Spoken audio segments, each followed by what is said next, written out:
के बीच पुनः एक प्रेम गीत डुएट में हम दोनों गोटे सुनाबी। कने हेलो कने हसियो ने सजनी गुलाब कहिए, कने हसियो ने सजनी गुलाब कहिए, फूल झड़ झड़ फूल झड़ झड़ आहा के हर श्रृंगार करैया, कन हंसी करे धक धक करैया, कोना हंसी करे धक धक करैया, रीत दुनिया के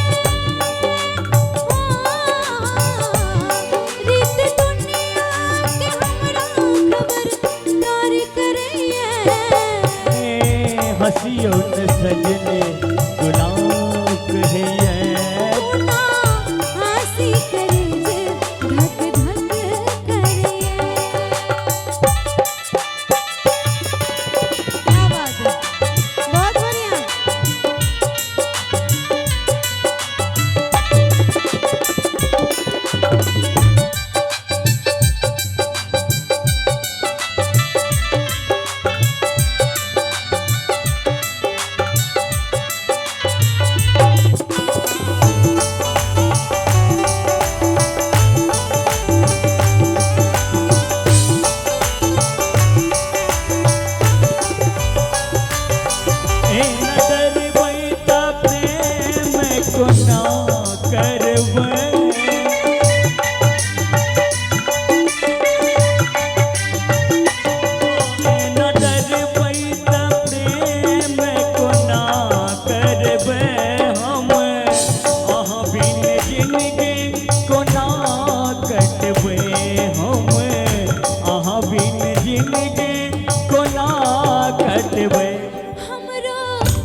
सजने गुलाब कहिए, हंसी करे धक धक करैया।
सजनी करेज कटैया, एना बाजियो ने सजनी करेज कटैया, लोग चारे लोग चारे ता चारे चाहे जरे दुनिया,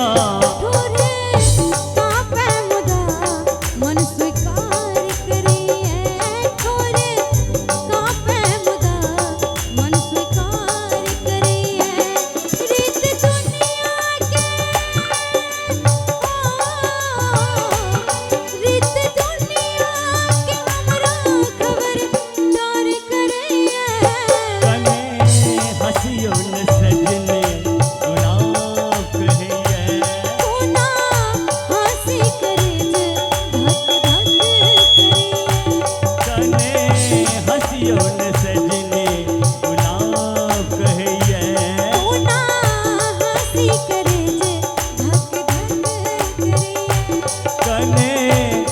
हंसियो न सजने गुलाब गुना कहे हंसी करे जे धक धक